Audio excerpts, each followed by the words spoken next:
Peter, how about talking about a normal game set of responsibilities for you as an assistant coach, and perhaps, obviously, how they change now moving forward during those 40 minutes?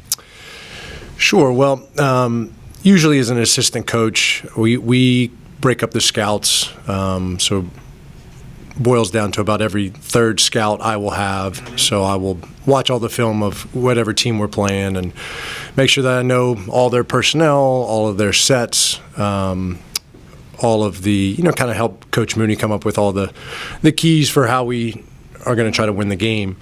And that's something that you concentrate on when it's your scout, but now kind of being in a different position, you're looking at that every game.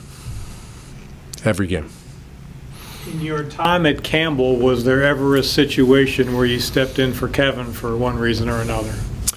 I think there was one time that I stepped in during a game where he was no longer allowed to coach the game. So that was after a couple of technical fouls in an overtime game, but that was for about 2.5 minutes. So as far as being on the court as the acting coach, that was one time that happened during my career so far.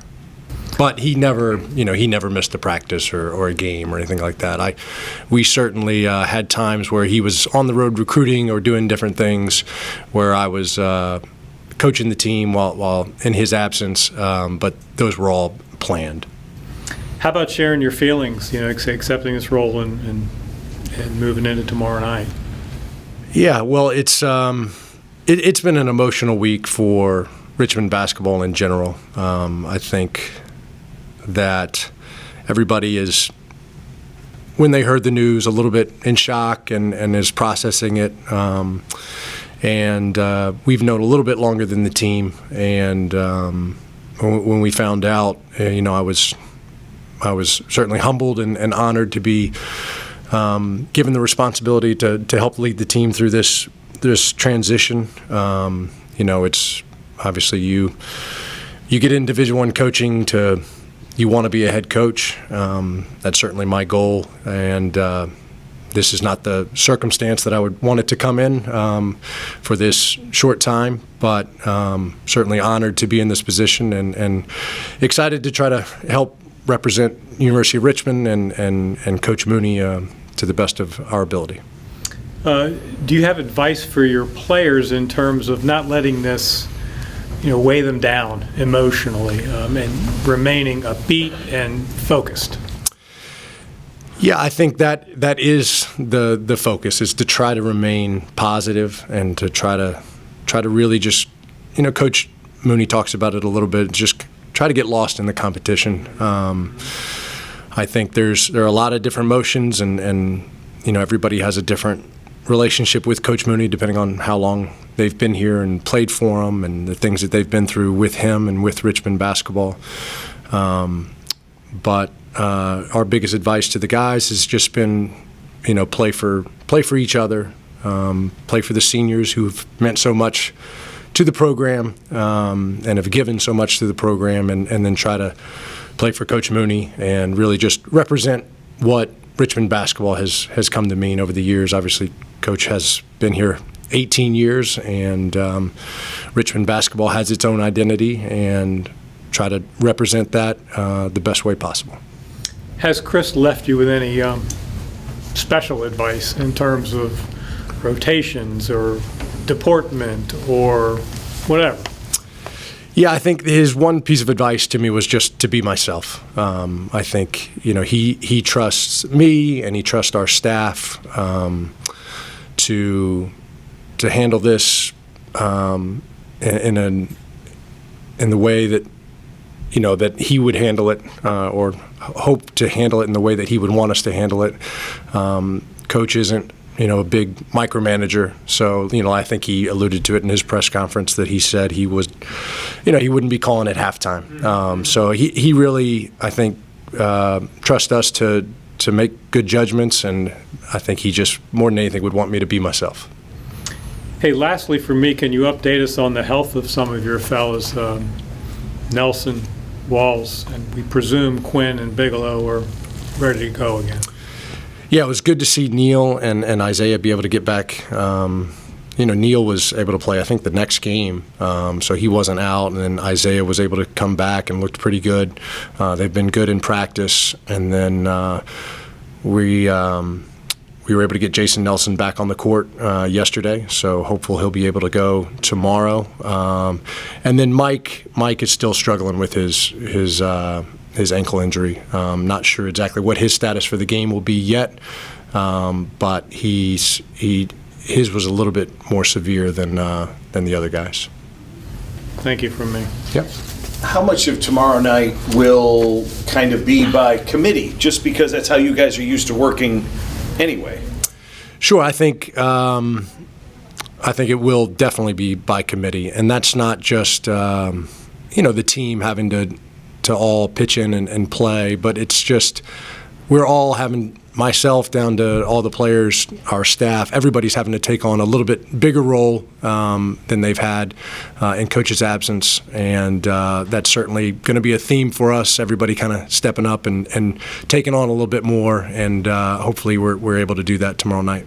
There's no good time for something like this to happen, but the fact that you are 80% through your season, a little bit different than if this was game 2 or 3. How much of the process of getting ready for an opponent are these guys already, are they already kind of something on autopilot because this is how you've done it all season?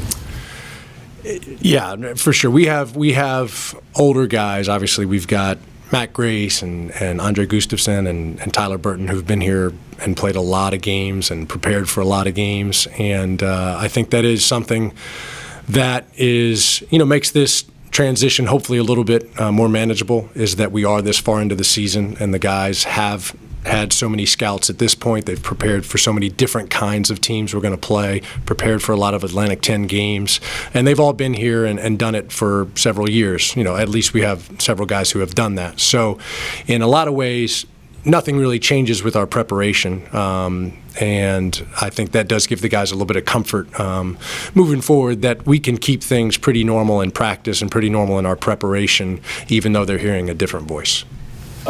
Did you guys have any indication whatsoever before Chris told you about this, or was it just, hey, my doctor told me this? I mean, did he give you any indication a week, 2 weeks ago, a month ago, anything? No, not until he told our staff that he was going to be, had to have the surgery. I think he really wanted to make sure that he had all the information from his doctors and make sure that he knew what his plan was before he relayed any of that information to us. I don't think he wanted to burden the team or the coaches with any of that information before he knew exactly how he wanted to move forward. And so when he told us, just like the team, there was an element of shock, and our first thoughts were with Coach Mooney and his family, and hoping that everything goes well. And but there was no indication other than when he told us. During a game, you guys are throwing stuff at him constantly. Suggestions, just, hey, look for this. Hey, this guy has 2 fouls. All that other stuff. How do you guys are going to have to keep it all straight? I mean, obviously, you just slide over one chair, but how? I'm trying to think of how difficult will it be for you to not do what you're used to doing and forget, oh, by the way, I need to keep track of this as well? Yeah, I think that's certainly going to be a challenge, something I haven't had to do to this point in my career. But I think what we're trying to do is make sure that like I said, each of our staff members has had to take on a little bit bigger role with Coach out. And what we've tried to do is just try to make sure we're organized, and that each, Coach Boyden, David Boyden, has really been kind of our defensive voice this year, and that will be what he's concentrating on. And then have other guys, helping with substitutions and helping with play calls and just trying to make sure everybody kind of is helping to concentrate on one specific thing, and everybody kind of has a role so that we can be as organized as possible when the lights are on. Anything else for Coach Gus? Impressions of St. Louis? Anything stick out to you? Yeah, St. Louis, the first thing that sticks out to you is Yuri Collins. He's incredible with the ball in his hands. He makes plays for everybody. He's really kind of makes them go. They have been, and I think he's really, really good in transition. When he has space and the floor opens up and he can see, he's really, really impressive to watch. And then the other guy that has had an incredible season for them is Jemerson. He can really, really shoot, and he's one of those guys that he can miss his first 5 shots and he sees one go in and he could make the next 4. So we got to really do a great job on him, and they're talented 1 through 5, and they got 3 talented guys that come off the bench. So they've played fast and they've got good athletes, and we're gonna have to really keep Yuri Collins out of the paint and make sure we're on their shooters. And then as long as I've been here, St. Louis has always been a very good offensive rebounding team, and I don't think that's much different with this team. So we're gonna have to keep Yuri Collins in check, and then do a great job on the glass. Matt, can you discuss the vibe of the team, maybe from Friday to now, and where you guys are at mentally with all this? Yeah, obviously Friday was when we found out, that was an emotional day for everyone. Hearing Coach talk about the situation and how he wasn't going to be with us for the rest of the season. Obviously that's an emotional conversation and emotional for everyone on the team. But even with that, I think the last couple of days we've really come together as a group.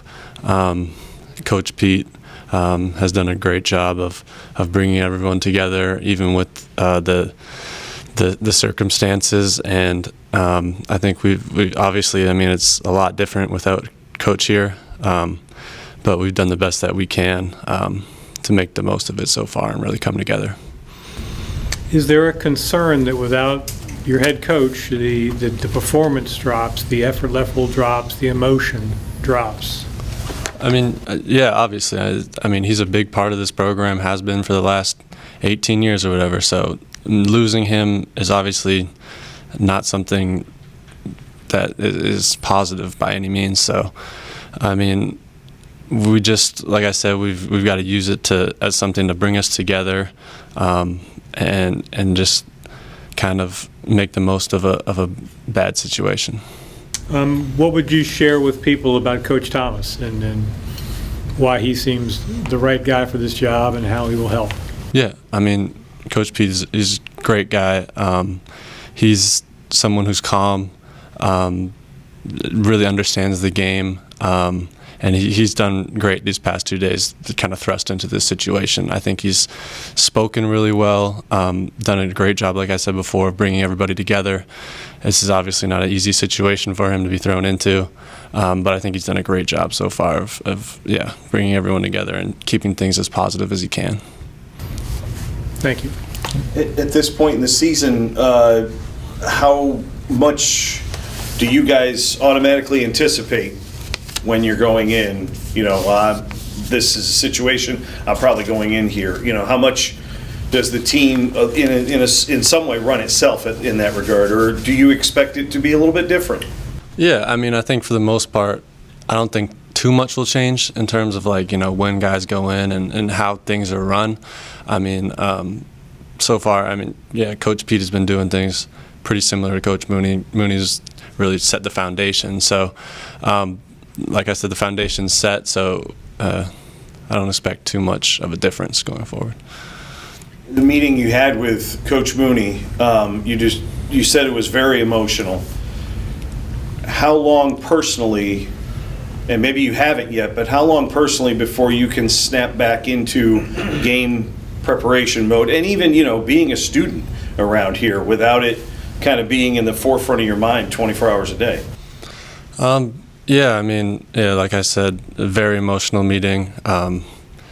Hard to see Coach like that, and it really shows how much he cares about the program, how much he cares about all of us, and that's something that really touched me. I think touched everyone on the team.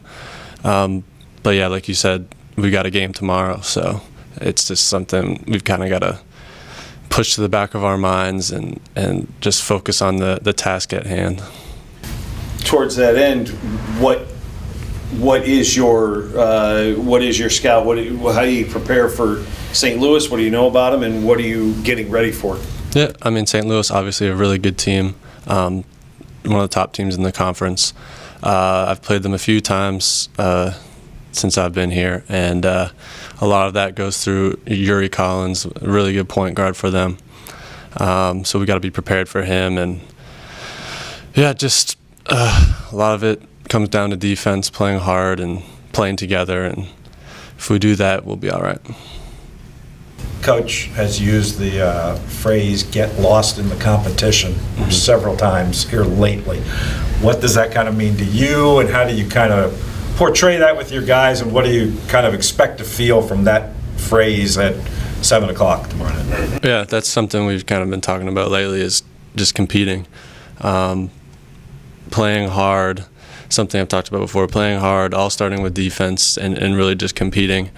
We can't focus on missed shots, things like that, getting down on ourselves, and we really just have to get lost in the competition and playing hard and competing to win.